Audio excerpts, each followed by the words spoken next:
వస్తూ ఉంది. ఆంధ్రప్రదేశ్ రాష్ట్రానికి అన్యాయం చేసిన లేకపోతే మోసం చేసిన నరేంద్ర మోడీ రాకను మేము వ్యతిరేకిస్తూ ఉన్నాం, ఖండిస్తూ ఉన్నాం. నరేంద్ర మోడీ లాంటి అబద్ధాలు చెప్పేవాడిని జగన్మోహన్ రెడ్డి మరి ఇంత బానిసత్వాన్ని ఏ విధంగా చూపిస్తున్నావో మాకు అర్థం కావడం లేదు. వంకడం తప్ప ఇంక ఏమీ చేత కాదు ప్రధానమంత్రి గారు. ఈ రాష్ట్రానికి ప్రత్యేక తరగతి హోదా 10 సంవత్సరాలు ఇస్తామని చెప్పినవాడు, 50-60 ఏళ్ళలో ఛాతీ చూపించి మనందరినీ మోసం చేసి పోయినవాడు. ఢిల్లీ లాంటి రాజధాని కట్టిస్తానని చెప్పినవాడు. పునర్వ్యవస్థీకరణ చట్టాన్ని కూలంకషంగా అమలు చేస్తానని చెప్పిపోయినవాడు. అటువంటి నరేంద్ర మోడీ, ఆ బీజేపీ పార్టీ ఏ మొహం పెట్టుకుని ఈ రాష్ట్రానికి వస్తున్నారో ముందు చెప్పాల్సిన అవసరం ఉంది. మీరు లెంపలేసుకోండి, క్షమాపణలు చెప్పండి, ఇటువంటి మాటలు మా దగ్గర ఏమి లేవు. కనీసం మీరు చేసిన ద్రోహాన్ని గుర్తిస్తూ ఉన్నారా అని అడుగుతా ఉన్నా. మీ దగ్గర నుంచి మాకు ఇంతవరకు ఏమీ రాలేదు. ఈ రాష్ట్రం సర్వనాశనం అవుతుండడానికి కారణం మీరు జగన్మోహన్ రెడ్డికి ఇచ్చే మద్దతు. జగన్మోహన్ రెడ్డి గారు మీ కాళ్ళ దగ్గర సాగిలపడ్డం. రాయలసీమ, ఉత్తరాంధ్రకి ప్రత్యేక ప్యాకేజీ ఊసేలేదు నరేంద్ర మోడీజీ. అట్లాగే అతని సోదరుడు జగన్మోహన్ రెడ్డి గారు సమాధానం చెప్పాలి. డయాస్ మీద అడిగే కూడా ధైర్యం ఉంటుందిలే, చెప్పలేను ఆఖరికి. అట్లాగే రైల్వే జోన్లు, నౌకాశ్రయాలు, వివిధ రకాల సంస్థలన్నీ కూడా నత్తనడక నడుస్తూ ఉన్నాయి. అనంతపురం సెంట్రల్ యూనివర్సిటీ సహా. నరేంద్ర మోడీ గారు ఏ మొహం పెట్టుకుని ఇక్కడికి వస్తున్నాడో ఆయన చెప్పాలి. ఏ మొహం పెట్టుకుని అతన్ని పిలుస్తూ ఉన్నారో మాకు అర్థం కావడం లేదు. ఇంకొక మాట చెప్పాలనుకుంటా ఉన్నా. వచ్చేది మీరు అల్లూరు సీతారామరాజు విగ్రహాన్ని ఆవిష్కరించడానికి ఆర్ఎస్ఎస్ ప్రీతమ కుమారుడు నరేంద్ర మోడీ గారు అసలు అల్లూరి సీతారామరాజు విగ్రహాన్ని తాకే అర్హత అయినా మీకుందా? ఆక్రోశిస్తాయి. వారి ఆత్మలకు శాంతి ఉండదు. ఎందుకంటే మీ మాతృ సంస్థ ఆర్ఎస్ఎస్ కానీ మీరు కానీ స్వాతంత్ర ఉద్యమాన్ని వ్యతిరేకించారు. స్వతంత్ర ఉద్యమంలో పాల్గొనలేదు. పైగా చనిపోయిన వాజ్పేయి గారు తప్పు మార్చి కానీ మీ యొక్క నాయకుడిగా చెప్పబడే సొంతంగా వీరుడిని ప్రకటించుకున్న సవార్కర్, తల్లి లాంటి బ్రిటిష్ ప్రభుత్వమే జాలి చూపకపోతే ఇంకెవరు జాలి చూపిస్తారనే అర్థం వచ్చే విధంగా ఉత్తరాలు రాసి క్షమాభిక్ష కోరుకున్నవాడు. వేలాది మంది ద్వీపాంతర వాసాల్లో ఉంటే ఏ ఒక్కరూ ఉత్తరం రాయలే, ఈ సవార్కర్ తప్ప. మీరు నన్ను వదిలిపెడితే స్వతంత్రోద్యమంలో ఉన్న వాళ్ళని వెనక్కి తెప్పిస్తాయని అత్యంత తక్కువ స్థాయిలో మాట్లాడినవాడు.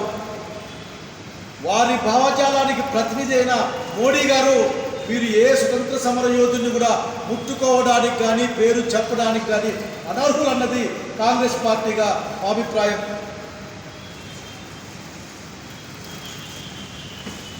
మీరు వచ్చి చాలా మాట్లాడిపోతారు. వాళ్ళకి ఎట్లా చాలామందికి హిందీ అర్థం కాదు. మీరేం మాట్లాడతారో చెప్పేవాడు ఏం చెప్తాడో మాకేం అర్థం కాదు. మీరు మీ రాక మా గుండెల్లో మంటలు రేపుతా ఉంది. మేము అవమానంగా భావిస్తూ ఉన్నాం. కాంగ్రెస్ పార్టీ ఆంధ్రప్రదేశ్ 4వ తారీఖున రాష్ట్ర వ్యాప్తంగా జిల్లా కేంద్రాల్లో నిరసన కార్యక్రమాలు చేయడం జరుగుతుంది. ఇది ఒక అపవిత్రమైన లేకుంటే ఇది ఒక అవసరానికి, పరస్పర అవసరాలకు లక్ష్యం కోసం వస్తున్నాయి అనుకుంటా ఉన్నా. రేపు పొద్దున జరగబోయే రాష్ట్రపతి ఉపరాష్ట్రపతి ఎన్నికల్లో జగన్మోహన్ రెడ్డి ఏంది జగన్మోహన్ రెడ్డి ముఖ్యమంత్రి గారు, మీరు బీజేపీ వాళ్ళైనా అంత వేగంగా ఊపలేదు, కానీ మీరేంటి అసలుకి అక్కడికి పోయి అదేదో మీరే క్యాండిడేట్ పెట్టుకున్నట్టు అంత బానిస బుద్ధి ఏందో కూడా మాకు అర్థం కాదు. నిలదీసి పంపించండి. ఈ రాష్ట్రానికి ప్రత్యేక హోదా ఇస్తానని చెప్పేదాకా నరేంద్ర మోడీ గారిని భీమవరంలో ఆపండి.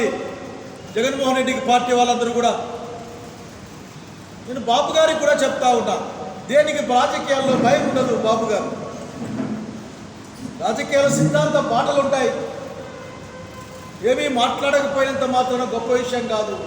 ఈ రాష్ట్ర ప్రయోజనాల కోసం మీరు కట్టుబడి ఉంటే తక్షణం ఆఖరికి నరేంద్ర మోడీ రాకని వ్యతిరేకించండి.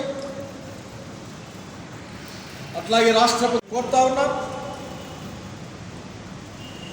ఈ రోజున జగన్మోహన్ రెడ్డి గారిని కోరుతా ఉన్నాం. జగన్మోహన్ రెడ్డి గారు ఈ రాష్ట్ర ముఖ్యమంత్రి, ఈ రాష్ట్ర ప్రజల యొక్క, ఈ రాష్ట్రం యొక్క భవిష్యత్తును కాపాడాల్సిన వాళ్ళు మీరు కస్టోడియన్స్. మీరు not a rulers, the custodians. Ruler అని తమాషగా వాడుకోవచ్చేమో. ఈ విశాఖ ఉక్కు ఫ్యాక్టరీని అమ్మవద్దు, అమ్మను అని చెప్పించండి. అక్కడ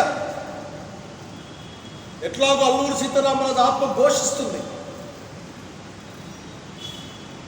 స్వతంత్రోద్యమానికి తూట్లు పడిచినా లేక బ్రిటిష్ వాళ్ళకు లొంగిపోయిన భావజాలం అయిన వ్యక్తి నన్ను ముట్టుకుంటున్నాడా అని జగన్మోహన్ రెడ్డి గారిని కోరుతా ఉన్నా. మీ వ్యక్తిగత అంశాలు, మీ పార్టీ వ్యక్తిగత అంశాలు ఏమంటే మళ్ళీ మీరు చూసుకోండి, మాట్లాడుకోండి. ఎందుకంటే మీరు దాసానుదాసులు మోడీ బీజేపీ పార్టీకి. ఆ మాట మీరే చెప్పారు.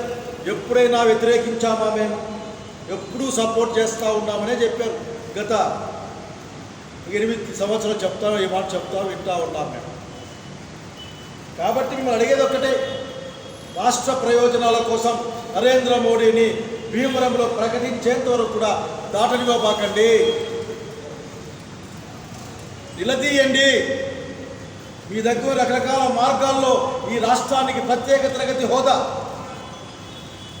ఈ రాష్ట్రానికి ఉత్తరాంధ్ర రాయలసీమ ప్రత్యేక ప్యాకేజ్, పునర్వ్యవస్థీకరణ చట్టంలో వివిధ అంశాల అమలు చేస్తాను టైం బౌండ్గా ఈ రోజుల్లోపని ప్రకటించిన తర్వాతనే వెళ్ళనివ్వండి.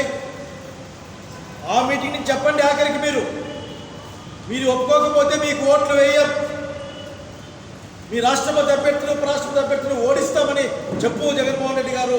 మీకంతా ఆఖరికి ఉంటే,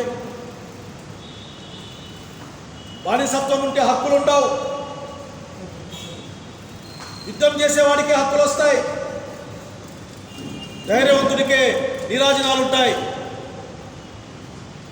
4వ తారీఖున రాష్ట్ర వ్యాప్తంగా ఈ కార్యక్రమాలకు నిరసనగా కార్యక్రమం ఉంటుంది. అట్లాగే 6వ తారీఖు రాష్ట్ర స్థాయిలో, 7వ తారీఖున రాష్ట్ర స్థాయిలో విజయవాడలో నిరసన కార్యక్రమానికి కాంగ్రెస్ పార్టీ పిలుపునిస్తూ ఉంది.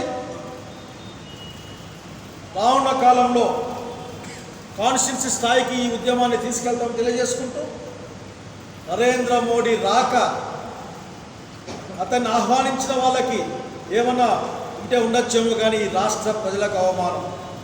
మోసగించిన వాడు వస్తూ ఉంటే మోసపోయిన వాళ్ళు బాధపడతా ఉన్నాం ఈరోజు. కనుక నరేంద్ర మోడీ గారి